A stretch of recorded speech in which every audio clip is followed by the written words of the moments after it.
My Beamer's got 315 donkeys under the hood. What do you think about that? Any comments for YouTube? Don't be shy. We're at our secret garage where we're going to show you our latest test vehicle. And what could be better than a bright red BMW compact turbo? One of the advantages of driving a personal car is you can put all the miles on you want. In 2.5 days of driving, we clocked 20 hours, 49 minutes for a total of 1,071 miles. So I think you're going to be getting your money's worth watching this video. I tell people that the BMW 3 Series is my favorite sedan, but I can also add this BMW 2 Series is definitely my favorite coupe. I like small cars with powerful engines, and the BMW 2 Series is just under a foot shorter than the BMW 3 Series sedan. Its width is about 1 inch less too. This results in a compact car that's very easy to maneuver through heavy city traffic. Just what I'm looking for. The 2 Series shares the same 4-cylinder and 6-cylinder engines that are common in the BMW line. Now, for the record, this car is a 1.5 years old. It's the older 235i model. There's some slight changes you're going to find over the newer 240 series. You're going to find new on the dealer's lot. For example, the 6-cylinder turbo puts out 320 horsepower. The newer cars have been bumped to 335. And the smaller 4-cylinder turbo is still offered as well. But I've had enough of those. I wanted to move up to the more powerful 6 for this segment. If you're in the habit of raising the hood to check the oil, that's not going to work on a BMW. They took away the dipsticks. You can only check the oil by looking at a screen from the computer. Hey, that great German engineering. Since the dealer does all of the maintenance for the first 4 years or 50,000 miles, and since most BMWs are traded in by then, I guess it's not really a big deal. Yes, there is a 365 horsepower M2 version of this with a 7-speed dual clutch automatic for lots and lots of money, but that's a different video for another time. For us peons who can only afford the standard 2 Series, you get a choice of a 6-speed manual transmission or this 8-speed automatic here. Look, I love shifting a 6-speed manual in a BMW, but the fact is this 8-speed automatic is a lot quicker. It can be shifted manually by moving this, or with the paddle shifters on the steering wheel. This is one feature I like about BMWs and German cars overall. They put the paddle shifters on the steering wheel where they belong, where they can be reached regardless of steering wheel position. Unlike the Italian cars who put them on the steering column where they can only be reached if the car is traveling in a straight line. They belong here on the steering wheel and nowhere else. I know I'll get an email, someone telling me, yeah, well, Ferrari and Lamborghini puts them on the steering column. Well, they got it wrong. That's my story and I'm sticking to it. Another advantage here is you can shift when taking corners. And I've gotten some emails from people saying, no, you don't shift in corners. You shift before you go in the corner. No, that's on the racetrack. On the street, you can shift in corners and often will. So, we'll put that debate to rest. For those who don't like shifting for themselves, there is a sport mode to liven things up, or an eco mode. The button's right here next to the shifter. And if you like smoking the tires, disconnect the traction control right here. If you watch my videos, you know we always test the car's headlights. So let's give it a shot. These headlights on the low beam setting don't go up very far. They cut off around 35 yards or so. Not very comforting when you have a lot of 500-pound bears wandering on this road at night. You wouldn't want to hit one of them. Fortunately, the high beam setting is a lot better. Plenty of bright light at long distances. Also, in this particular car, the headlights swivel with the steering wheel. which comes in handy in tight corners, but not all BMWs have this feature. You have to pay extra for that, like everything else on a German car.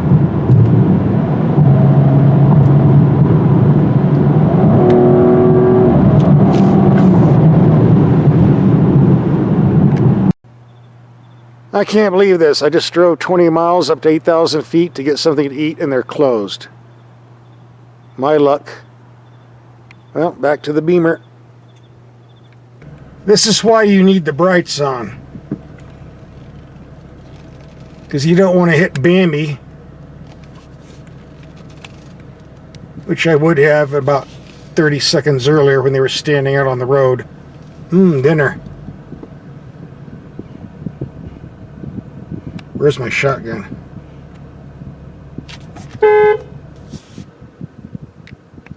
Before we get on the road and do some driving, there's one subject I want to cover right now, and that's the subject of tires on BMWs, which comes standard with run-flat tires. The advantage of run-flats, if you get a deflated tire, you can go up to 50 miles to a repair center and get help without having to get all dirty changing a tire. Okay, sounds good. The drawback is should you get a flat and the nearest town is more than 50 miles away, you're kind of screwed because BMW doesn't give you a spare tire, and neither does any other manufacturer who provides run flats. No tire in there, just a battery. See for yourself. So if you have a BMW, you should be doing what I'm doing. In this box I have 3 air pumps, 1 light duty, 2 super heavy duty, and about 4 cans of stop leak. Saved my butt plenty of times. You can special order a compact donut tire and jack from the BMW factory through the dealer. It'll run you around $700. Not cheap, but it's better than walking if you get stranded. By the way, replacing these run flats aren't cheap. The last time a dealer quoted me a price, it was $2,000 for a set of 4, compared to conventional performance tires running around $1,000 for a set of 4. Prices being variable, of course.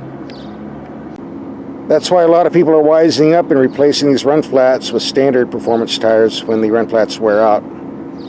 With the $1,000 you save, you have enough to buy a spare tire and jack too. So here's a scenario for you. Suppose you're driving down a country road, you get a flat tire on these run flat tires, and the only repair facility within 100 miles looks like this.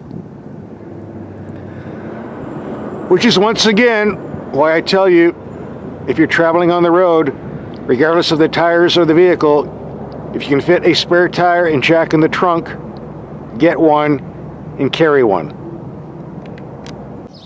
By the way, you might have noticed this isn't just a standard 235, but we have the M emblem that we also saw on the engine cover. The M package gives you suspension and brake upgrades. Right there. I'm not going to cover the M package in particular because we're covering the 2 Series in general. That's for another video.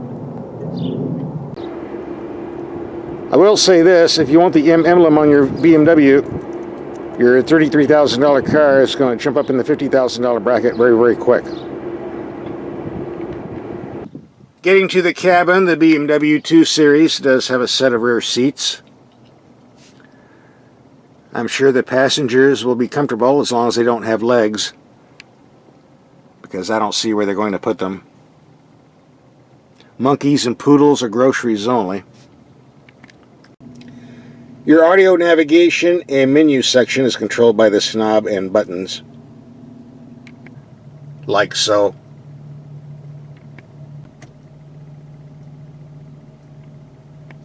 It's sort of a pain to learn at first, but once you get used to it, it's really not an issue. We get a nice gauge cluster with useful information.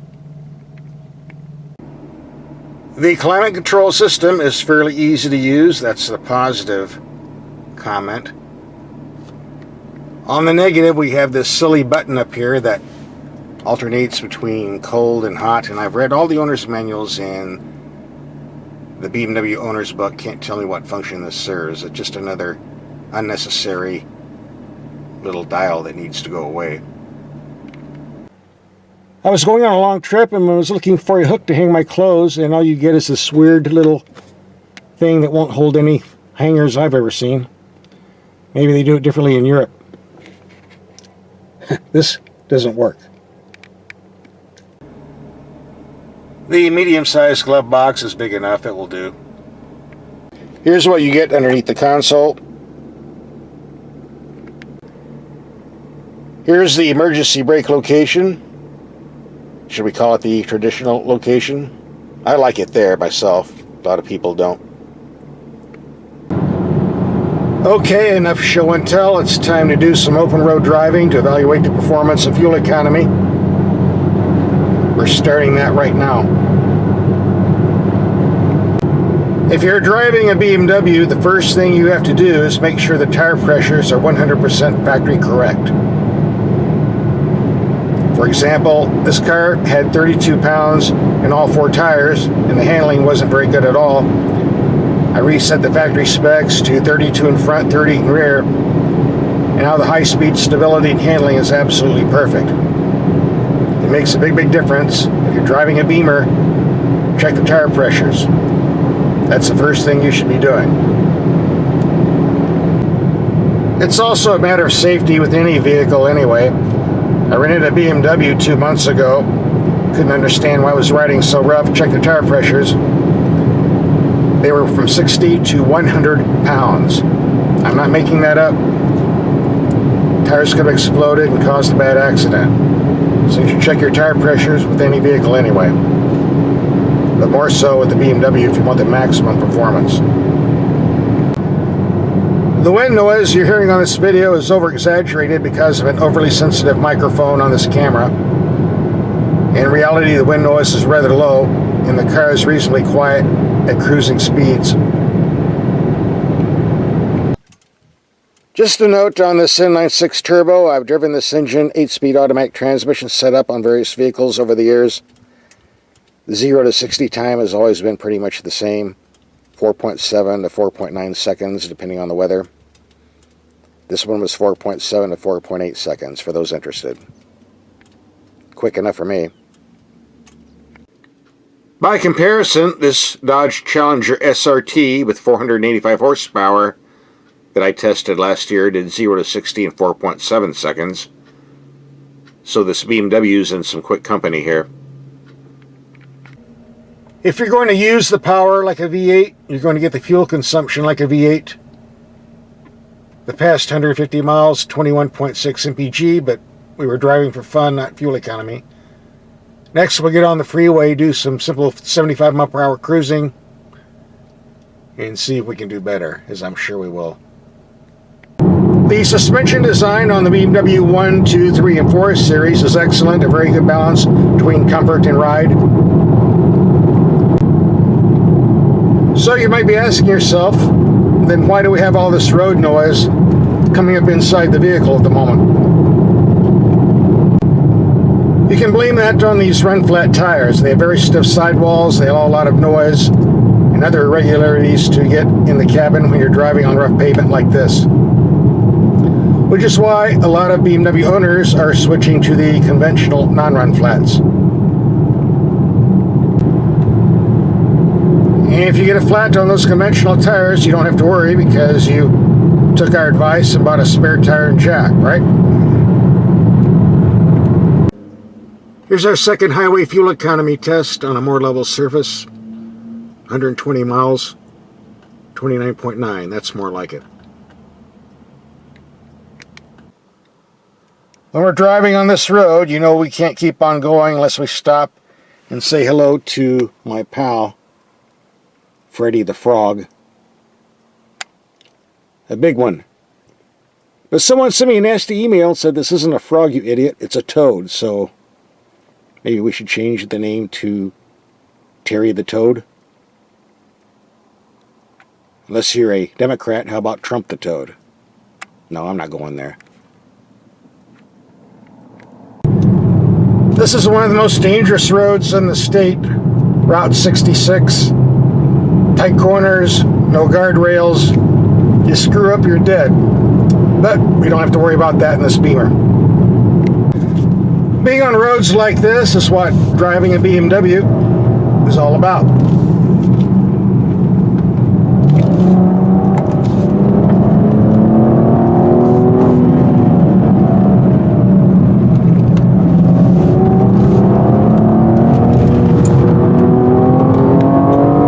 You don't want to go over that edge.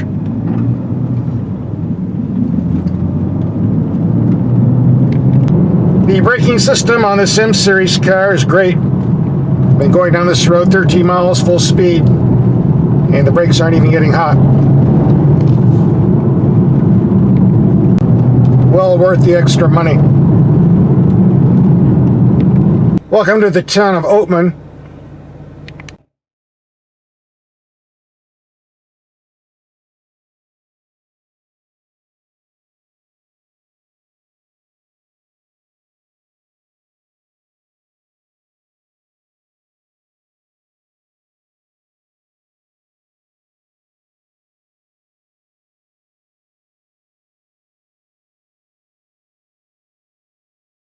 Hey, the donkey is the symbol of the Republican Party, so did you vote for Trump? Because your rear end looks like Hillary. Now that we're on smooth highway pavement, the rumbling from those run-flat tires isn't very severe. In fact, the ride's rather smooth, the wind noise is low, the body structure is tight, and we've got some smooth highway cruising coming up. The base 4-cylinder BMW engine starting at 240 horsepower is a nice power plant. Adequate passing power, good fuel economy, 24 to 34 mpg. But if you really want to experience the BMW driving machine, you should fork up the money for the inline 6-cylinder turbo like this. A far better experience, especially in passing.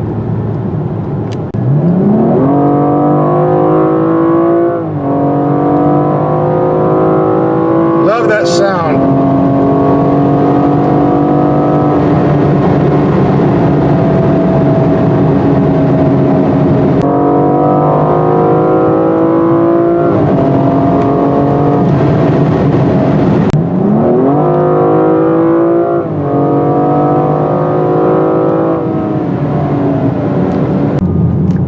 Since we're driving on these tight, twisty roads, now would be a good time to bring up the subject of power steering.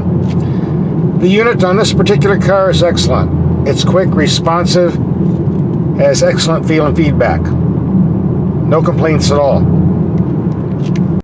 By comparison, the power steering system used on the BMW 3 and 4 series, well, it is quick and responsive, but as far as feel and feedback, totally zero. So why the difference between the 3 and 4 series and this particular car on the M235 series? To be honest, I haven't done any research on that yet, but the bottom line is very simple. If you take the power steering off this particular car and put it in all the 3 and 4 series, there would be a lot of happy 3 and 4 series owners. Rats, the cops found out I'm in town. I guess I gotta make a run for it.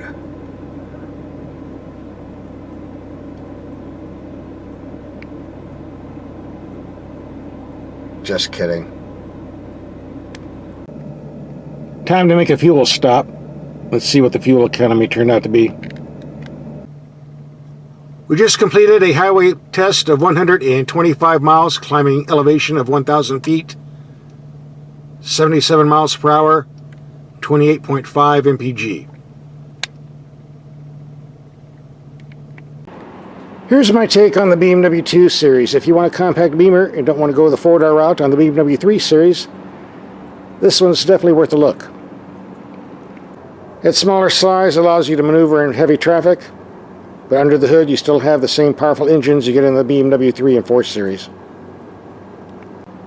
As far as the minor complaints I had, no big deal. You can always swap out these run-flat tires for conventional tires if you think they ride too rough. If you want a spare tire in the trunk, you can always buy one from the dealer. And the other gripes I had were just minor quirks of owning a BMW, certainly not a deal killer. And if you can afford the 50 grand plus for the M series, by all means get it. If you like Audis as well as BMWs, we just finished testing this 2017 A4. Here's a link for that video if you want to watch it.